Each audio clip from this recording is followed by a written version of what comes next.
बंदूकें हैं, राइफलें हैं, उनसे वैसे लड़ भी सकते हो, हम वकील हैं, लड़ भी नहीं सकते, हम तो संविधान के जरिए लड़ सकते हैं। तो इस देश में बाबा साहब ने हमें अपने चाचा बच्चे कुर्बानी देके मेरे और आपके जैसे हमें वोट का अधिकार दिया। इस वोट से हम भी अपनी किस्मत बदल सकते हैं। अगर ये वोट हमारे, हम अपने लोगों को दें, वो ताकतवर हो जाए और वो कुर्सी पर बैठे और पैसे का निर्धारण करने की चाबी उनके हाथ में, तो वो आपकी तरक्की के लिए भी अवसर पैदा करता है।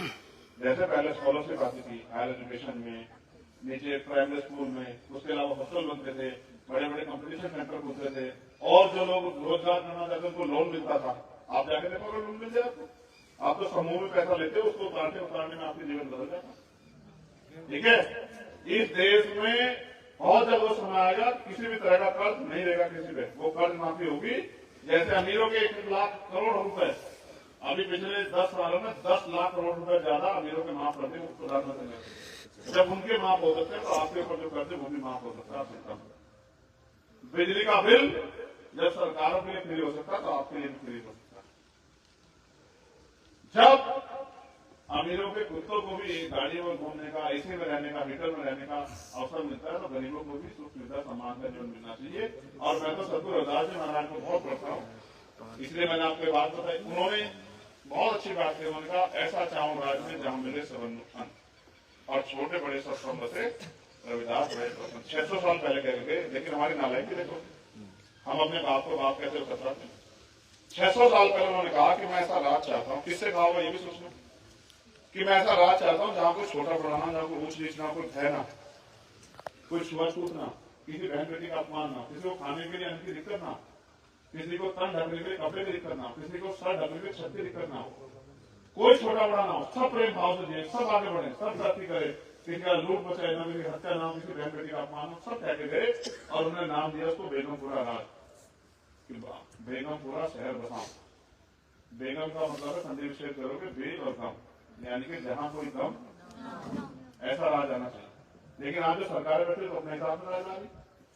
तो अगर वास्तविकता में आप उनको अपना गुरु मानते तो गुरु की बात तो माननी पड़ती ना जी। भाई माता पिता से बड़ा होता नहीं होता गुरु, बताओ भाई कभी बता होता है ना, ये होता नहीं होता है गुरु का दर्जा माता पिता बड़ा होता नहीं होता है। गुरु के ज्ञान तो नहीं होता। अगर हम वास्तविकता में उनको गुरु मानते और हम सिर्फ उनकी मूर्ति में माथा न टेकते, उनके विचारों में चलते, तो इस देश में आज वो राज होता। ये सतगुरु जी ने उनसे नहीं कहा जो लोग ऊंच नीच को मानते थे, उन्होंने अपने लोगों से कहा था कि मैं ऐसा राज चाहता, तुम लोग मेहनत करके राज लाओ। तो तब तो तलवार से करने के लिए बंदूक थी, अब तो हम उठे दादा राज, बैलेट दबाओ, राज पाओ, कुछ भी तो नहीं करना, तलवार चलानी, बंदूक चलानी, बस जाके बटन दबाना हो गया। और देखो एक साजिश क्या हुई, जब वोट का अधिकार हमें दिलाया गया तो दुश्मन भी तो कुछ कर रहा था ना, जो जिसका राज छिप रहा था, उसने साजिश करी कि इनके पास वोट है, हमारे पास नोट, इनके नोट नहीं, तो हम अपने इनकी वोट को नोट से खरीदने। उन्होंने बहुत दिन खरीदी। फिर एक रहबर आए जिनको मानव काशीराम साहब कहते, उन्होंने गांव पर जाकर तैयार किया और क्या समझा, यहाँ पर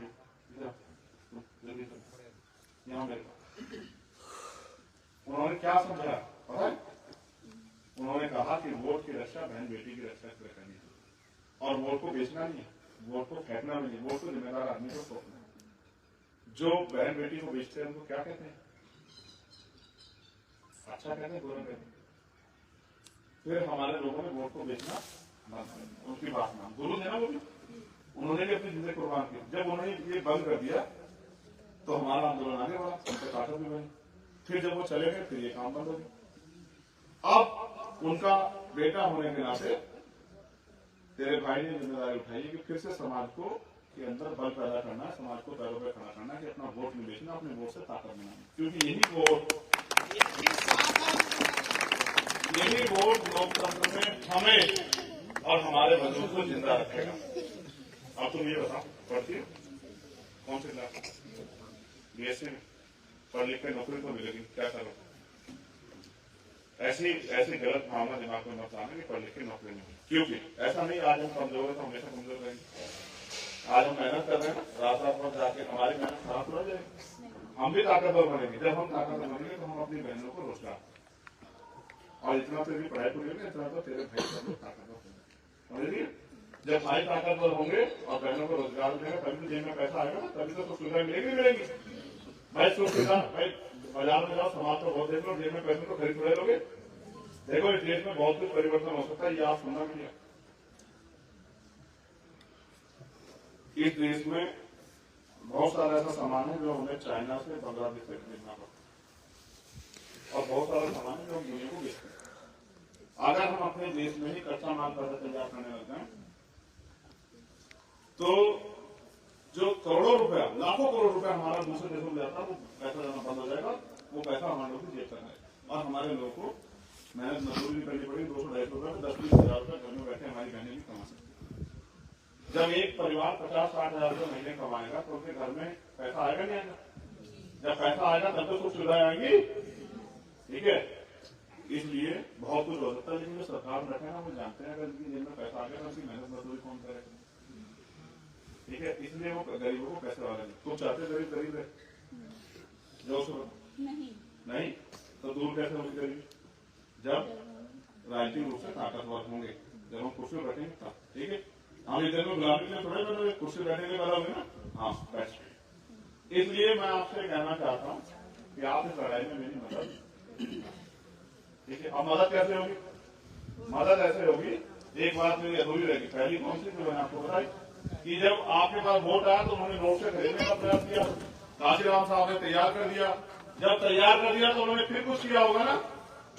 दूसरा उन्होंने क्या किया, वो मशीन लिया, ईवीएम द्वारा वोट की चोरी करने लगे। ठीक है, फिर हमारे लोगों ने लड़ना शुरू किया, उसमें वीवीपैट लगवा दी। अब हम प्रयास कर रहे हैं कि ईवीएम से वोट चुनाव ना होकर बैलेट पेपर से चुनाव हो। इसके लिए भी कोर्ट में केस चल रहा है। उम्मीद है कि इस बार का चुनाव ईवीएम से नहीं बैलेट पेपर से हो।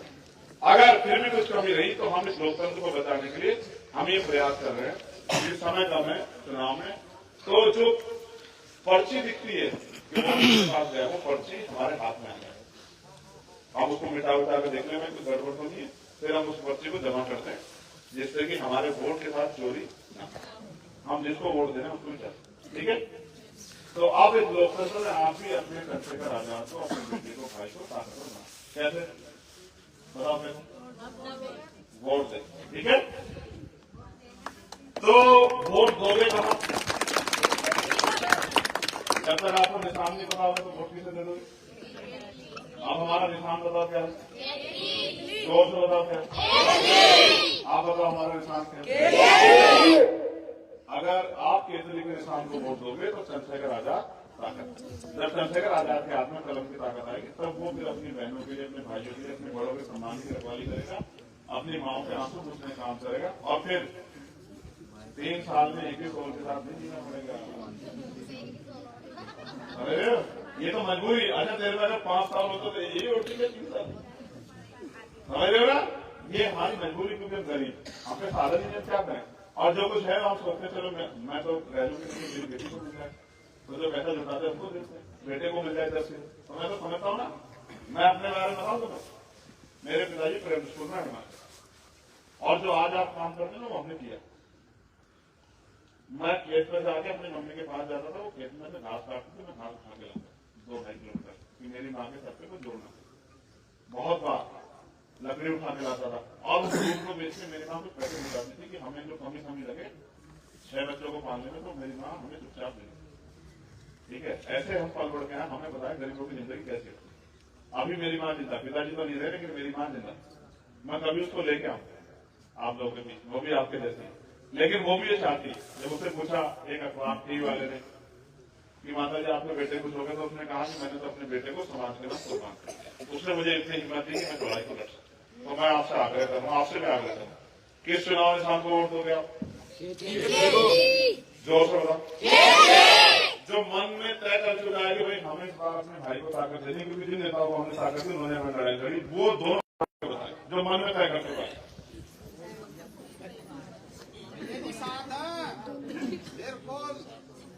दिखावे के लिए कोई हाथ नहीं उठाएगा, जो उठाएगा दोनों हाथ उठाएगा, जिसके मन में चंद्रशेखर आजाद को ताकत देने का।